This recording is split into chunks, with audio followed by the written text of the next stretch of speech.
বছরে শ্বাস কতগুলা নিছি গোনা সম্ভব না। আপনি 60 বছরে কতগুলা নিছেন তাও গোনা সম্ভব না। ওই মুরব্বী 70 বছরে 65 বয়স ধরে কতগুলা নিছে তাও গোনা সম্ভব না। আমাদের সবাই মিলে কতগুলো শ্বাস নিছি গোনা সম্ভব না। সারা বাংলাদেশের 17 কোটি মানুষ কত শ্বাস নিছে গোনা সম্ভব না। 150 কোটি মুসলমান কয়বার শ্বাস নিছে এটা যেমন বলা সম্ভব না। সারা দুনিয়ার মানুষ সবাই মিলে শ্বাস নিছে এর সংখ্যা যত, এমনকি গরু, ছাগল, ভেড়া, বকরি, জলজীব, প্রাণীজীব যারা শ্বাস নিঃশ্বাস নিতেছে, মশা মাছি সহ এদের সকলের শ্বাস গণলে এই সবার শ্বাস প্রশ্বাসের সংখ্যা যত, আল্লাহর কাছে যাওয়ার রাস্তা তার চেয়ে বেশি আল্লাহ পাক করে রেখেছে। সুবহানাল্লাহ। কোন বান্দা জীবনে একবার মুহাব্বতের সাথে বলছে লা ইলাহা ইল্লাল্লাহ, আল্লাহ বলবেন যা আমার কালমা পড়ছি তোরে জান্নাত দিয়ে দিলাম। কেউ জীবনে একবার বলছে সুবহানাল্লাহ, আল্লাহ বলবে তুই বলছস আমার কোনো অপবিত্রতা নাই, আমি পাক সাফ, আমার কোনো দোষ নাই, যা তোর গুনাহ সব ধুইয়াও তোরে পাক বানায় দিলাম। জীবনে কোন বান্দা একবার কোন অন্ধ লোককে হাত ধরে রাস্তাটা পার করে দিয়েছে, মহান রব্বুল আলামিন বলবে চোখবিহীন আমার এক গোলাম রে রাস্তা পার করছিস তুই, আজকে তুই নেকি বিহীন ওই কাজটাকে উসিলা বানায় আমি আল্লাহ তোকে হাত ধইরা পুরসরা পার করে জান্নাতে পৌঁছায় দিলাম। রহমতে হক বাহানা মিজুয়া ওয়াবতাগু ইলাইহিল ওয়াসিলা, আল্লাহর কাছে পৌঁছার জন্য তুমি এরকম ওসিলা বানাও। আল্লাহর কাছে পৌঁছার ওসিলা একটা ভোট হইতে পারে, কারণ যখন ভোটের রাজনীতিতে এক দল হয় মুশরিকের দলে আর আরেক দল হয় আল্লাহর দলে, মুশরিকের দলের একটা ভোট দিলে হইতে পারে এইটা তার মুশরিকের লোকের দরজে যাওয়ার কারণ, আর হতে পারে যারা আল্লাহর জমিনে আল্লাহর খেলাফত কায়েম করতে চায়, যারা জমিনের মানুষের স্বাধীনতা নিরাপত্তাকে নিশ্চিত করতে চায়, যারা জমিনের জুলুম অত্যাচারকে বন্ধ করতে চায়, হতে পারে একটা ভোট হয়ে যাবে আল্লাহর পক্ষের গোলাম হওয়ার উসিলা। চোর বাটপারকে ভোট দাও খালি না, কারে ভোট দাও? যারা ট্রান্সজেন্ডার চালু করতে চায় তাকে। কাকে ভোট দিবা তুমি? যারা কাদিয়ানীদেরকে লালন পালন করতে চায় তাকে। কাকে ভোট দিবা? যারা নাস্তিক মুরতাদদের প্রতিপালক রেখে দিবা। কাদেরকে ভোট দিতে চাও? যারা জাতির সুদ খাওয়াইতে চায় তাকে। কাকে ভোট দিবা তুমি? যারা মানুষের রক্ত নিয়ে ছিনিমিনি খেলে তাকে। তোমার একটা ভোট জুলুমের কারণ হতে পারে, জুলুমের কারণ হতে পারে। আর যদি তোমার একটা ভোটও হয় আল্লাহর জন্য, নির্বাচন কাহিনী নির্বাচন তোমার বাজায় দেয় বুঝছেন না ভাই, জনতা খেয়ে আঙ্গুল ফুলে কারাগাস হবে এমন কোন খায়েন, এমন কোন জালেমের ভোট বাক্সে যেন তোমার ভোট না পড়ে। জোরে আসতে কমকে জোরে আওয়াজ করে বলেন ঠিক না? ঠিক, কারণ এই একটা ভোট প্রমাণ করবে ও হয়তো শয়তানের দলে, তাছাড়াও ইসলামের পক্ষে। আমি বলবো না জমুকে ভোট দেন, অমুকে ভোট দেন। আপনার আপনার নাই কাঁচা মরিচ কোনটা ভালো মন্দ দিয়ে নির্ভর করেন। মুখটা মরিচ চিনেন নিয়ে খালি ভোটে কে দাঁড়াইতে পারে চিনেন না। আপনারা তো পাঁচার সাল উঠে ফেলবে দশকের ফেরিস্তা আপনি দেয় কি মনে করছেন আপনি? হ্যাঁ, বেগুন চিনেন? বেগুন যার কোনো গুণ নাই এটাও চিনেন আপনি? বেগুন। এইটার ভেতরে কোনটা ভালো মন্দ চিনেন? মানুষকে ভালো মন্দ এটা চিনেন না? মানুষও ভালো মন্দ চিনে তারপরে কাজ করবেন।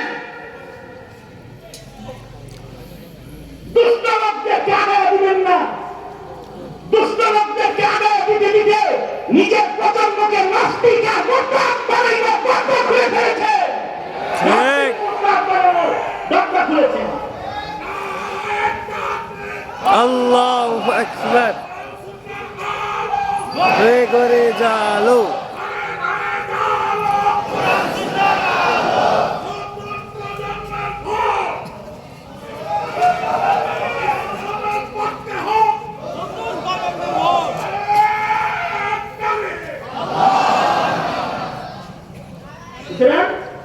এটাও খেয়াল করতে হবে। আর কোন ছোট আমলকেও অবহেলা করে ছেড়ে দিতে নেই, কারণ এইটা হইতে পারে আমার আল্লাহ জান্নাতে যাওয়ার। 3 নম্বর হলো ওয়াজাহিদু ফি সাবিলি, আল্লাহর রাহে মুজাহাদা করো, আল্লাহকে পাওয়ার চেষ্টা করা। নফসকে দাবায় রাখা, গুনাহ ছাইরা আল্লাহকে পাওয়ার চেষ্টা করা। শরীরে ইবাদতে লাগায় রেখা, মুজাহাদায়ে জিসমানি আল্লাহ পাওয়ার চেষ্টা করা। আর যদি সুযোগ হয়ে যায় যুদ্ধের ময়দানে যাওয়ার, আল্লাহর রাসূলের জন্য আল্লাহর রাসূলের জন্য জীবন বিতরণ করে হলেও আল্লাহকে পাওয়ার চেষ্টা করা। কারণ জীবনের বিনিময়েও যদি আল্লাহ পাওয়ার চেষ্টা কেউ করে, মহান রব্বুল আলামিন বান্দাকে নিজের আপন করে নিয়ে নেয়। আল্লাহকে পাওয়ার চেষ্টা করা,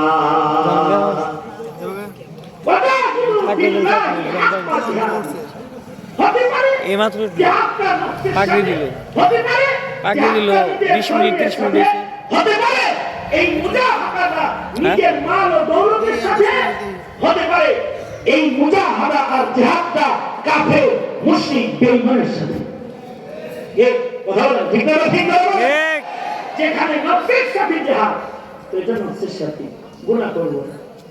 ইবাদতের ইতাআত বদন শরীরের সাথে, সাদাকা খায়রাত মালের কুরবানি আল্লাহর জন্য, এটাও একটা মুজাহাদা করতে হবে। আর যদি জীবনটাও দিতে হয়, জীবন দিয়ে হইলেও আল্লাহ পাওয়ার চেষ্টা করতে হবে।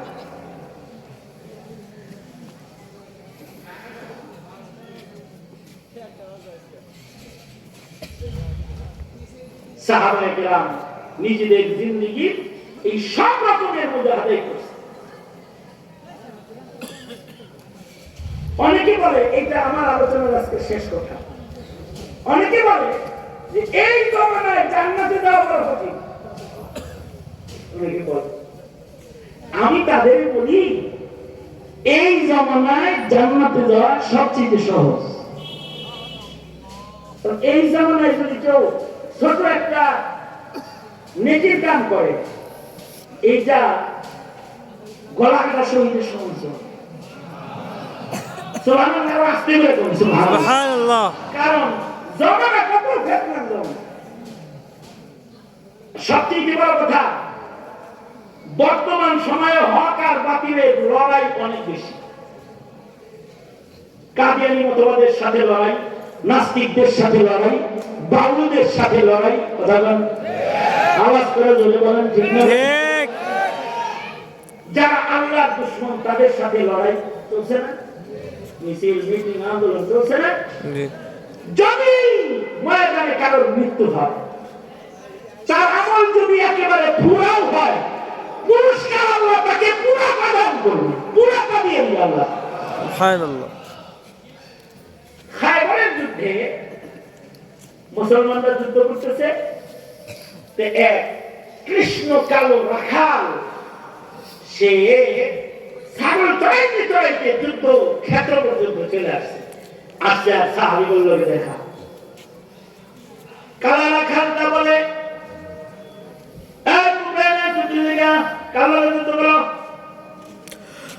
সাহাবীরা বলে, আমরা আল্লাহর পক্ষে, আল্লাহর নবীর পক্ষে, আর ওরা হলো মুশরিক কাফের। তোমরা কার লগে এসেছো? সাহাবীরা তো নবীর বর্ণনা দেওয়ার সময় যেমনি দেওয়ার তেমনি দেয়। সাহাবীরা বলে, আমরা আসছি সাইয়্যিদুল মুরসালিন রাহমাতুল লিল আলামিন নবীর সাথে এসেছি, দো জাহানের বাদশার সাথে আসছি,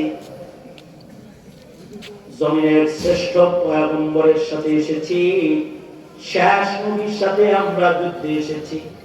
কথাগুলো শোনার পরে কৃষ্ণ কালো রাখালের দিলের ভেতরে চাহিদা আসছে, দো জাহানের বাদশা কি এক নজর দেখুন না নাকি। সাহাবীদেরকে বলে, কোথায় দো জাহানের বাদশা, তার সাথে কি আমার একটু মোলাকাত করা সম্ভব হবে? সাহাবীরা বললেন, ওই যে তাবু, ওখানে যাও, ভেতরে যিনি বসা আছেন তিনি দো জাহানের বাদশা। কৃষ্ণ কালো রাখাল তাবুর সামনে যায় দাঁড়ায় গেল। তাবুর ভাগ দিয়া আল্লাহর রাসূলের চেহারা এক নজর দেখেছে। আল্লাহর রাসূলের নূরানী চেহারা এক নজর দেখার পরে সে নবীর প্রেমে পড়ে গেছে। কারণ আল্লাহর রাসূলকে তো আল্লাহ পাক এমন সুন্দর বানিয়েছেন, আমার নবীর চেয়ে সুন্দর কোনো কিছু মহান রব্বুল আলামিন জান্নাতের ভেতরেও বানায় নাই। মা ওয়ালিদাত হাওয়া মিন সুলবি আদম ওয়ালা বি জিনানিল খুলদি মিসলুকা আখার। আল্লাহর নবীর চেয়ে সুন্দর কোনো কিছু আল্লাহর জান্নাতের ভিতরেও নাই। আল্লাহু আকবার, আল্লাহু আকবার। চেহারা দেখলে ক্ষুধা বুঝা যায়। খিদা পেটে নিয়ে যদি কেউ আল্লাহর নবীর সামনে যেত আর নবী দিলে যদি খালি এক নজর দেখতো তো ক্ষুধা বুঝা যেত। সাহাবী রাসূলকে দেখে প্রেমে পড়ে গেছে। নবীজি তাকে ভেতরে যেতে বললেন, সে ভেতরে যায় বলে, আপনি কার পক্ষে? আমি আল্লাহর পক্ষে। আমি যদি আপনাদের পক্ষে ঢুকি তাহলে আমার কি লাভ? আল্লাহর রাসূল বললেন, তুমি যদি এখন কালেমা পড়ো তো আমি এখন তোমাকে বুকে বুক মিলাবো, গলায় গলা লাগাবো। কৃষ্ণ কালো রাখাল চিন্তা করতেছে, জন্মের পর থেকে আজ পর্যন্ত কোন সাদা মানুষের সাথে বুক লাগাইতে পারি নাই, আর কালমা পড়লেই নাকি তো জাহানের বাদশার বুকে বুক লাগান যাবে। সাইয়্যিদুল মুরসালিন আমাকে গলায় নিবে। সাথে সাথে সে কালেমা পড়ে মুসলমান হয়ে গেছে। আল্লাহর রাসূল তাকে বললেন, তুমি আমার ভাই হয়ে গেছো, তুমি মুসলমান, তুমি আল্লাহ তাআলার গোলাম হয়ে গেছো, তুমি তাওহীদবাদী। সে বলে, কোন কাজ করলে আমি আমার আল্লাহর কাছে পৌঁছে যেতে পারবো? আল্লাহর রাসূল বললেন, নামাজের সময় না যে তোমাকে নামাজ পড়তে বলবো, এখন যুদ্ধ চলছে, তুমি যদি যুদ্ধের ময়দানে যুদ্ধে শামিল হয়ে যাও তো তুমি আল্লাহ জান্নাতে পৌঁছে যেতে পারবে। তুমি যুদ্ধের ময়দানে গেলে মহান রব্বুল আলামিন খুশি হয়ে যাবে। সে বলে, যুদ্ধের ভিতরে গেলে তো দুইটা চান্স আছে, হয়তো বাঁচবো নয়তো মরবো। বাঁচলে তো বেঁচে গেলাম, কিন্তু যদি মরি তাহলে কি হবে? আল্লাহর রাসূল বললেন, তুমি যদি যুদ্ধের ময়দানে গিয়ে মারা যাও তাহলে আমি সাক্ষ্য দিচ্ছি তুমি সোজা জান্নাতে চলে যাবে। সুবহানাল্লাহ। কালো রাখালটা বলে, ও আল্লাহর নবী, আমার চামড়াটা একটু দেখেন, এটা কালা, এই কালো চামড়া জান্নাতে যাওয়া দিব? ও আল্লাহর নবী, আমার গায়ে ছাগলের দুর্গন্ধ, আমার মুখে দুর্গন্ধ, আমি একটা গোলাম, এগুলো কি আর জান্নাতে যাওয়া যাব? আল্লাহর রাসূল বললেন, তুমি যদি যুদ্ধের ময়দানে যায় শহীদ হইয়া যাও,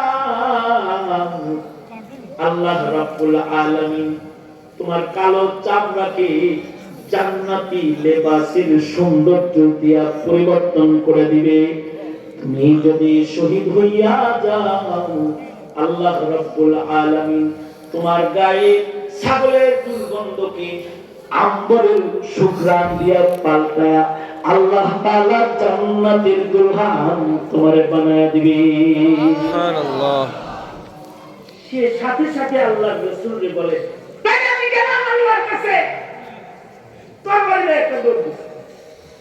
কিছুদিন যায় ঘুরে এসে বলে, আল্লাহর নবী, আমার কাছে যে কিছু ছাগল আছে যেগুলার মালিক আমি না, আমার মনি, এগুলো কি করবো? নবীজি বললেন, আমানতের সম্পর্ক ঈমানের সাথে। ঈমানের আগে হলো আমানত। যুদ্ধে যেতে পারবে না, যাও আগে এই ছাগলগুলোকে মালিকের কাছে পৌঁছায় দিয়ে। নবী বলেছেন, লা ঈমান লিমান লা আমানাত লাহু, যার ভেতরে আমানতদারি নাই তার ঈমান নেই।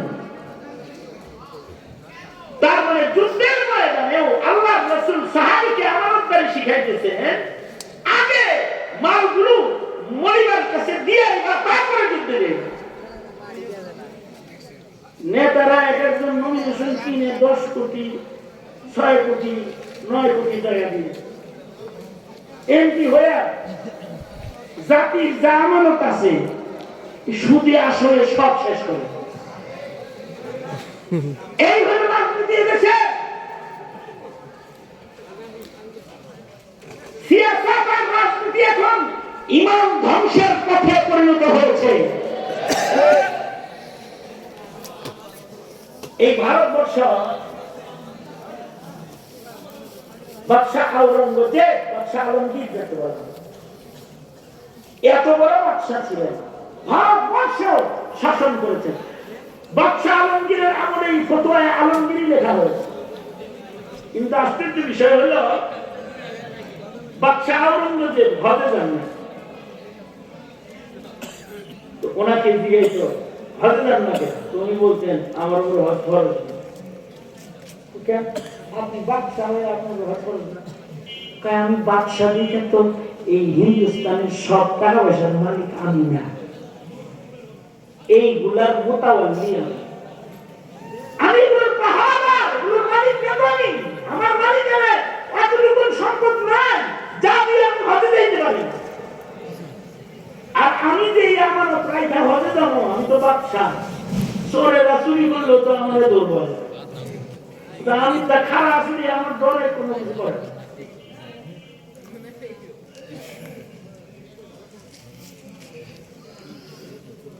খাজা বাকিবিল্লাহ যখন হজে যাইতেছে বিশাল কাফেলা নিয়ে, হিন্দুস্তানের জাহাজে যখন উঠতেছে, ওই সময় আওরঙ্গজেব জাহাজের কাছে দাঁড়ায় দাঁড়ায় হাওমাও করে কাঁদতেছিল, তার চোখের পানি পড়তেছিল, পানি ভিজতেছিল, আর চিল্লায় কান্না করতেছিল।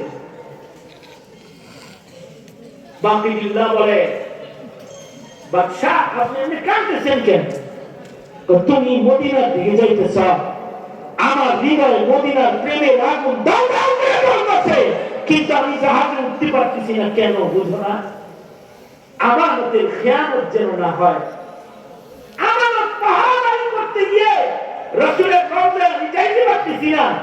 বাকিবিল্লাহ তুমি একটু রাসূলের রওজায় যা বললো যে তোমার আসে আল্লাহ নবী আপনার আসে, তার হৃদয়ে প্রেমের আগুন জ্বলতেছে, কিন্তু সে বন্দী ছাড়ায় বন্দী বিধায় আসতে পারতেছে না। আমার পাহারা দিতে গিয়ে আল্লাহ রাসূল আপনি তার পক্ষ থেকে সালামটা একটু গ্রহণ করেন। এই হলো রাজনীতি। এক সময় সিয়াসত। খলিফাতুল মুসলিমিন ছিলেন, কিন্তু ঈদের বাজার করার টাকা ছিল না। ওমর ইবনে আব্দুল আজিজ ঈদের দিন নিজের বাচ্চাদেরকে ভালো খাওয়াবেন, এই পয়সা ছিল না। আর চোর বাটপার দ্বারা এই দেশ চালায়। ওরা যখন রাজনীতির কলঙ্ক দিয়ে নিজেকে কলঙ্কিত করে দেশ ছেড়ে চলে যায়, তখন জাতির মেয়ের খাওয়া টাকা দিয়ে ওরা রাজপ্রাসাদে ঘুমায়, রাজপ্রাসাদে ঘুমায়। যেগুলো ট্যাক্স আছে এগুলো এক এক রাজ্যের রাজা হয়ে রয়েছে সেকেন্ড হোমসে। নিজের টাকা দিয়া জাতির আমানত ভক্ষণ করে। এ কারণেই আর যখন ছাত্রটা আমাদের এক সাথী আছে, এরা এখন বুখারী শরীফ পড়া, সেগুলো কিন্তু তার বাবা মায় তার বিয়ে ঠিক করছে, বিয়ে ঠিক করছে, আর বাপ মা হ্যাঁ তো বিয়ে ঠিক করলেন, খুশি হইল, কিন্তু সে খুব আনমনা। আনমনা মানে আগে তাকরার করাইতো, তাকরার বন্ধ করে দিচ্ছে, অন্যদিকে চায় দেয়, কিছু নিচে খায় না, ঘুমায় না, ভাব আর কি।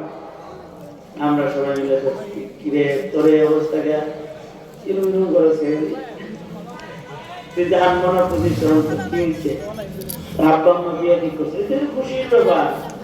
কদিন পরে তোর বাসরে দাওরা শেষ করতো, তার বউকে বিয়ে। আহা, খুশির কারবার, তুই এরকম চিন্তিত কেন? চিন্তিত হলো কিছুদিন আগে নিজের পছন্দের মানুষটাকে জীবনের শেষ জিনিস, আর কইছি আব্বা আম্মার বউ ঠিক করছে, আগে থেকে কও তুমি কি আমাকে ভালোবাসো কিনা, যদি আমাকে পাইতে চাও তাও জানাও, আর যদি না চাও তাহলে আর উত্তর দেওয়ার দরকার নেই। কত চিঠি দিলাম, কোন উত্তর দিলাম না, এটার উত্তর তাহলে দেওয়ার দরকার নেই। আমরা বললাম কি হয়েছে, এই শেষ চিঠিটার একটা উত্তর দিতে, এক শব্দের একটা উত্তর। চিঠির ভেতরে শুধু লেখা আছে হ্যাঁ। কি লেখা আছে চিঠির ভেতরে? শুধু লেখা আছে হ্যাঁ। হ্যাঁ মানে হলো তোমাকে পাইতে চাই। হ্যাঁ শব্দ আমার তো হ্যাং করে দিছে। এখন মা বাবার বিয়েই থাকাই কেমনে, আর নিজের মা সুতারে যে আমি কেমনি, টেনশন উঠার কথা লাগে। একটা শব্দ হ্যাঁ, এটা যদি একটা মানুষের হৃদয়ে উত্থাল পাতাল করে, কোন বান্দা যদি বলে আস্তাগফিরুল্লাহ, সারা জিন্দেগি গুনাহ করার পরে যদি বান্দা আল্লাহকে পাইতে চায় আর বলে আল্লাহ মাফ চায়, মহান রব্বুল আলামিন আল্লাহর ভালোবাসার দরিয়ার মধ্যে জোশ পয়দা হয়ে যায়। বান্দাকে নিজের জান্নাতে নিয়ে নিজের কাছে পাওয়ার জন্য আল্লাহ তাআলা বান্দার জিন্দেগীর সব গুনাহ মুহূর্তের ভেতরে মাফ করে দেয়। কিন্তু এটা প্রকাশ করার লাগবে তো। আমি আপনাদেরকে আশ্বাসের বাণী শোনাই, ধন্যবাদ জানাই আপনাদেরকে। রাত রাতে 12টা এখনো পর্যন্ত যে এইখানে বসে রয়েছেন, এই বসে থাকাটা একটা ভালোবাসার বহির প্রকাশ। আল্লাহ আমি কিন্তু আপনাকে ভালোবাসি, আল্লাহ আমি কিন্তু দোজখের আগুনকে ভয় পাই, আল্লাহ আমি কিন্তু আপনাকে পাইতে চাই। এইটা যদি কেউ জীবনে প্রকাশ করে, তো মহান রব্বুল আলামিন যদি দেখে যে বান্দা আল্লাহরে ভয় পায়, আল্লাহ তাআলা বান্দার জীবনে পাহাড় সমান গুনাহ এক মুহূর্তের ভিতরে ক্ষমা করে দেয়। সুবহানাল্লাহ। এ কারণে আল্লাহ পাক বলেন, ইয়া আইয়ুহাল্লাযীনা আমানুত্তাকুল্লাহ, আল্লাহ বলেন ও আমার ঈমানদার বান্দা বান্দীরা, ইত্তাকুল্লাহ, ভয় করবা আল্লাহকে, ভয় করো আল্লাহকে। ভয় কাকে করব? জোরে আওয়াজ করে বলে আল্লাহকে। গত 2 শুক্রবার আগে মনে হয় ভূমিকম্প হইল, হ্যাঁ শুক্রবারে ভূমিকম্পটা হইল সকাল 10:40। পরের দিন সকালবেলায় আমি আমার মহল্লায় হাঁটাহাঁটি করি, একজন আমাকে কয় কি শহরে থাকতাম না, শহরে থাকুন না, কই যাবা? গ্রামে যাবো। কি লেগে সামনে ভূমিকম্প আসতেছে 9 পয়েন্ট, মানে অনেক বেজালে ভূমিকম্পটা আসতেছে। এটা আবহাওয়া অফিস সংবাদটা দিচ্ছে 9 পয়েন্ট আসছে, তোমার সমস্যা কি? আরে ভাই আমার বাসা 7 তলার উপরে, 11 তলার বিল্ডিং, এর 7 তলায় হইলো সে থাকে বাসা ভাড়া নিচ্ছে। নরেশ্বরের বিল্ডিং ডরে গ্রামে দেবো। আমি বললাম যে গ্রামে দেখবা, গ্রামে গেলে টিনের গ্রাম। আমি বললাম ভূমিকম্পে এত ডর, সাততলা থেকে টিনের ঘরে যাইবা, খোদার দেয়া যায় সাততলা চিনি, ওই আজরাইল বুঝি তোমার টিনের ঘর চিনি না।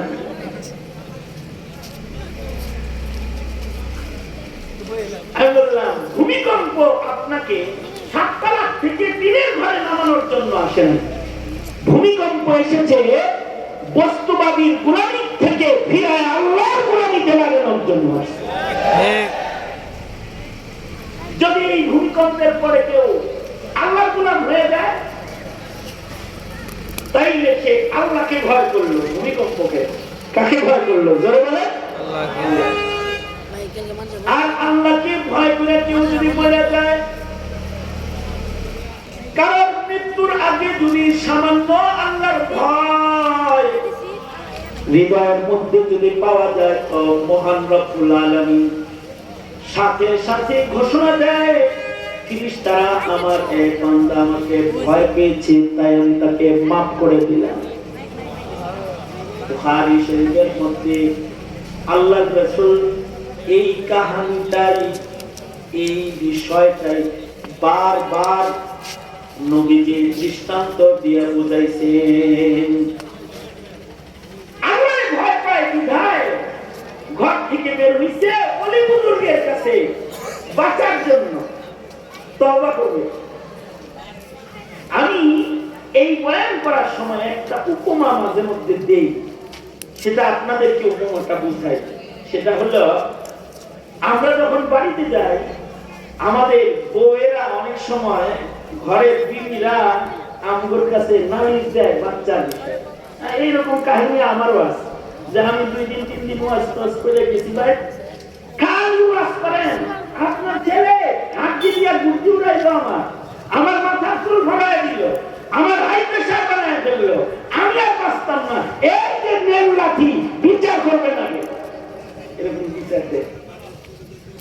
যখন এই বিচার গুলা দেয়, এই বিচারটার পরে আপনি যদি একটা লাঠি নেন আপনার সন্তানদের মারতে, সন্তানরা যদি না ভয় দেয়, বাপের অন্তরে না বলে দিয়ে না, তাইলে কিন্তু বাবা কি করবে? যদি নিয়ত থাকে বাড়ি একটা দেওয়ার, পাশার কাপড় উঠায় বাইরে শুরু করবো, যতক্ষণ পর্যন্ত ভয় না পাইব ততক্ষণ পর্যন্ত বাইরে।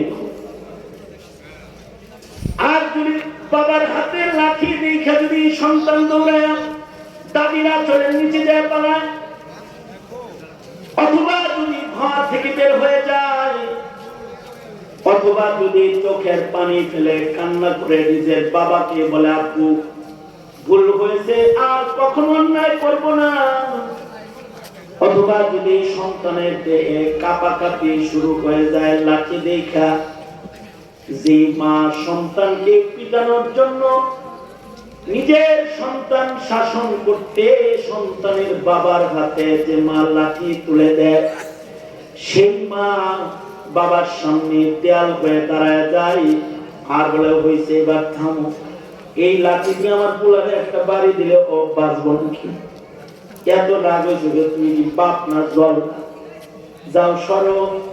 তার মানে সন্তানের ভেতরে বাবার লাঠির ভয় পরিলক্ষিত হয়। মা বাবা উভয়ে দিলে যেমন সন্তানের জন্য মায়া লেগে যায়, সন্তানকে যেমন ক্ষমা করে দেয়, হাজার গুনাহ করার পরেও যদি কোনো বান্দা আল্লাহর ভয়ে চোখের পানি মাহফিলে বসে ছাইড়া দেয়, অথবা তার মুখ দিয়ে যদি বের হয়ে যায় আস্তাগফিরুল্লাহ, অথবা যদি মসজিদে অথবা রাতের আধারে যায় নামাজ বিছায়া সিজদা দিয়া আল্লাহকে বলে, ওগো আল্লাহ, আমি ভয় পাই তোমার দোজখে, ভয় পাই, আল্লাহ তুমি আমারে মাফ করে দাও।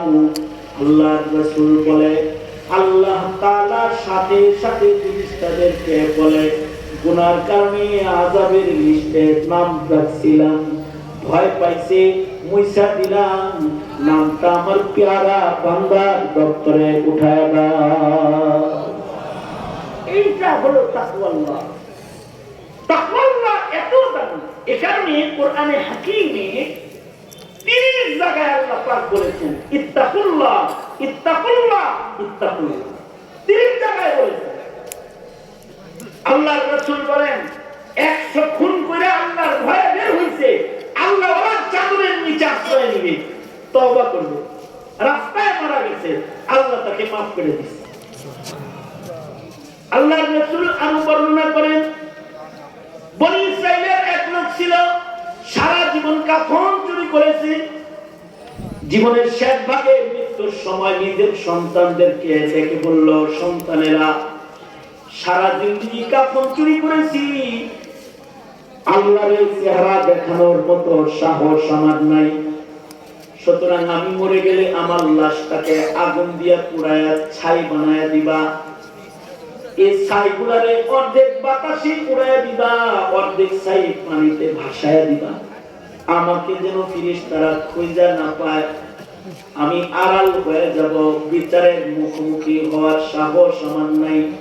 আল্লাহর রাসূল বলেন, তার সন্তানগুলাও এতটাই মূর্খ, সন্তানরা বাবার মৃত্যুর পরে লাশটাকে আগুন দিয়ে পুড়াইয়া দিয়েছে, ছাইগুলাকে দুই ভাগ করে অর্ধেক ছাই বাতাসে উড়াইয়া দিয়েছে, অর্ধেক ছাই পানিতে ভাসাইয়া দিয়েছে। আল্লাহ তাআলা বাতাসকে পানিকে আদেশ করলেন, এই বাতাস, এই পানি, তোর ভেতরে আমার একটা গোলাম লুকাইছে, তারে বাইর করে দে। বাতাস পানি বমি করে দিলে লোকটা আবার যখন অস্তিত্ব চলে এসেছে, আল্লাহ বললেন, বান্দা, নিজের জ্বালায়া পোড়ায়া কই লুকাইতে চেয়েছিলি, কেন এমন করেছিস? আল্লাহর রাসূল বলেন, বান্দা বলে, আল্লাহ, তোমার সামনে যাওয়ার সাহস নাই, তাই একটু লুকানোর চেষ্টা করেছিলাম। আল্লাহ তাআলা বলে, ফেরেশতারা, ওরে আর কোনো জিজ্ঞাসাবাদ করো না, ওর ভিতরে আছে আমার ভয়, ওরে তাকওয়া আল্লাহর কারণে ওর জীবনের সব গুনাহ মাফ করে ওকে আমি জান্নাত দিলাম। সুবহানাল্লাহ। ওয়াকিআতু বনী ইসরাঈল, বুখারী শরীফের ভিতরে বনী ইসরাঈলের ওয়াকিআ বর্ণনার ভিতরে এই বর্ণনা। তার মানে একটা বান্দার হৃদয়ে সাধারণ ভয় যদি আল্লাহ পাক দেখে যে ও আল্লাহরে ভয় পায়, আল্লাহ পাক খোদা ভীতু গোলামকে পছন্দ করে, মরণের আগে তাকে তওবা নসিব করে, মরণের আগে তাকে মাগফিরাতের দৌলত দান করে। আল্লাহু আকবার করবে। আল্লাহু আকবার। এখানে ওয়াজ মাহফিলে যেতে হয়, এখানে আলেমদের কাছে বসে থাকতে হয়, একটু প্রকাশ করতে হয়, আল্লাহ, আমি কিন্তু আপনাকে, কারণ যদি আমি আপনি গুনাহ সহ আল্লাহর কাছে যাই, উপায় নেই, একটা কবিরা গুনাহ দোজখের আগুনে নিক্ষিপ্ত হওয়ার জন্য যথেষ্ট। দোজখের আগুন কি সাধারণ আগুন? কিছুদিন আগে আমার একটা প্রোগ্রাম ছিল যশোরে। যশোরে আমি প্রোগ্রাম শেষ করছি, এই মাহফিলের পাশে এক টিউবওয়েল ফ্যাক্টরি আছে। এই ফ্যাক্টরির মালিক আমার কাছে আসছে, আইসা বলে, হুজুর, চতুর্দিকে খালি আগুন লাগতেছে। এয়ারপোর্টে তখন ওই যে আগুন লাগছে, বড় আগুন যেটা লাগলো, তো বলে, হুজুর, চতুর্দিকে আগুন লাগতেছে, আমার ফ্যাক্টরি আগুনের ফ্যাক্টরি, আপনি একটু ওলামায়ে দ্বীনদেরকে নিয়ে, আপনার সাথীদেরকে নিয়ে একটু দোয়া করবেন, এই জন্য আমি আপনার অপেক্ষায় আছি। আমি তার সাথে মাহফিল শেষে ফ্যাক্টরি দেখতে গেলাম, ভিজিট করতে। ফ্যাক্টরির ভেতরে ঢুকলাম, এই টিউবওয়েল ফ্যাক্টরির ভেতরে একটা চুলা আছে, বড় সড়ো একটা চুলা, যে চুলার ভেতরে আগুন জ্বলতেছে। আশ্চর্য চুলা, একদিক দিয়া পুরান লোহাগুলো ঢুকাইতেছে, আর আরেকদিক দিয়া এই লোহাগুলো আগুনের তাপে পানি হইয়া টিউবওয়েলের পানির মতো করতেছে। তার মানে এই চুলার আগুনের তাপমাত্রাতে নাকি এমন লোহাকে পোড়াইয়া পানি বানায়। আর এই পানিগুলাকে বালতির ভেতরে নিয়ে, পানির উপরে খরমা বানানো আছে, এর ভেতরে ঢাইলা দিতেছে। মাত্র 21 সেকেন্ড, 30 সেকেন্ডে এটা জমাট বাঁধা লোহার মাথা, হাতা, নাট, পল্টু এগুলো হয়ে যেতেছে। যারা এই কাজগুলো করতেছে তাদের দেহের ভেতরে আলাদা পোশাক পরা, তাদের হাতের মধ্যে আলাদা মোজা পরা, তাদের চেহারার উপরে গ্লাস লাগানো, যেন ওই চুলার আগুনের কোনো ফুলকি তাদের গায়ে না লাগে। চুলাটাকে কাছে থেকে দেখার জন্য একটু কাছে গেলাম, ভীষণ গরম, কাছে যাওয়ার উপায় নেই। ওরা বিশেষ পোশাকে কাজ করতেছে, লোহা পুড়ে পানি হয়ে গেছে। আমি বললাম এই পানিগুলা যদি ওদের গায়ে লাগে কি হবে? তো ফ্যাক্টরির মালিক বলে এই তরল পদার্থ পানিগুলো লোহা পুড়ে যে তরল লোহা হয়েছে, এটার গর্মিতা এমন, এখান থেকে যদি কিছু তরল লোহা পানি এই মুহূর্তে আপনার হাতে তালুতে খেলা হয়, সেকেন্ডের ভিতরে এটা নিচ দিয়ে বের হয়ে যাবে, এত গরম এটা। আমি বললাম এই চুলার আগুন কি দিয়ে জ্বালাইছেন? সে বলল কয়লা দিয়ে আগুন গুলা জ্বালানো হয়েছে।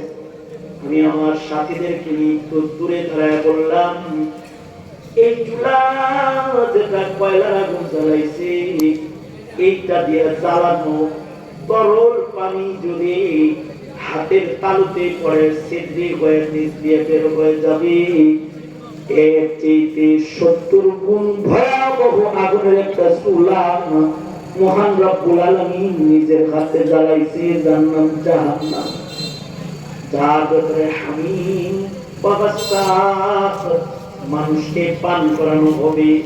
হামিম এত ফুটন্ত এক পানির নাম, যে পানি দোজখীরে পান করানোর সাথে সাথে তার পেটের নাড়ি ভুঁড়িগুলা সব পেছনের রাস্তা দিয়ে বের হয়ে পড়ে যাবে, কিন্তু তারপরও বান্দার মৃত্যু হবে না, কারণ দোজখের মধ্যে মরণ নাই। লা ইয়ামুতু ফিহা ওয়ালা ইয়াহইয়া। যদি দোজখের বর্ণনা শোনার পরে কারো হৃদয়ে সামান্য ভয় পয়দা হয়, আর যদি তার চোখ দিয়া আল্লাহর ভয় পানি গড়ায় পড়ে যায়, আর যদি তার মুখে উচ্চারিত হয় আল্লাহুম্মা আজিরনি মিনান নার, এতটুকু অনুতপ্ত পানি আল্লাহর কাছে আল্লাহর বান্দার পক্ষ থেকে এত বেশি পছন্দের। যদি খোদার ভয় এতটুকু গোলাম প্রকাশ করে, তো মহান রব্বুল আলামিন তার জীবনের গুনাহ সাথে সাথে মাফ করে দেয়।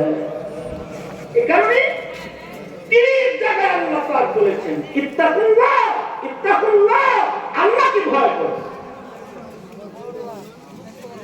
আল্লাহকে ভয় করো, আল্লাহর ভয় তুমি প্রকাশ করো। কি দিয়ে প্রকাশ করবা? আল্লাহর ভয় প্রকাশ করো নেকির কাজ করে, নামাজ পড়ো আল্লাহর ভয়ে, রোজা রাখো আল্লাহর ভয়ে, হজ করো আল্লাহর ভয়ে, যাকাত দাও আল্লাহর ভয়ে, দাড়ি রাখো আল্লাহর ভয়ে, জিকির করো আল্লাহর ভয়ে, কোরআন পড়ো আল্লাহর মহব্বতে, আর মিথ্যা ছাড়ো আল্লাহর ভয়ে, গীবত ছাড়ো আল্লাহর ভয়ে, জুলুম ছাড়ো আল্লাহর ভয়ে, সুদ ছাড়ো আল্লাহর ভয়ে, ঘুষ ছেড়ে দাও আল্লাহর ভয়ে। যদি ভয় প্রকাশ করতে পারো তো আল্লাহ বলবেন যা তোর মাফ করে দেব। সুবহানাল্লাহ। এখানে আল্লাহ পাক বলেছেন ইত্তাকুল্লাহ, ভয় করো, আল্লাহকে ভয় করো। আল্লাহকে যে ভয় করবে সে গুনাহ করতে পারবে না, কারণ আল্লাহু হাজিরি ওয়াল্লাহু নাজিরি ওয়াল্লাহু মা'i। যেখানে কেউ নাই সেখানেও একজন আছে, তিনি কে? যেখানে কেউ দেখে না সেখানেও একজন দেখে, তিনি কে? যে কথা কেউ শুনে না সে কথাও একজন শুনে, তিনি কে?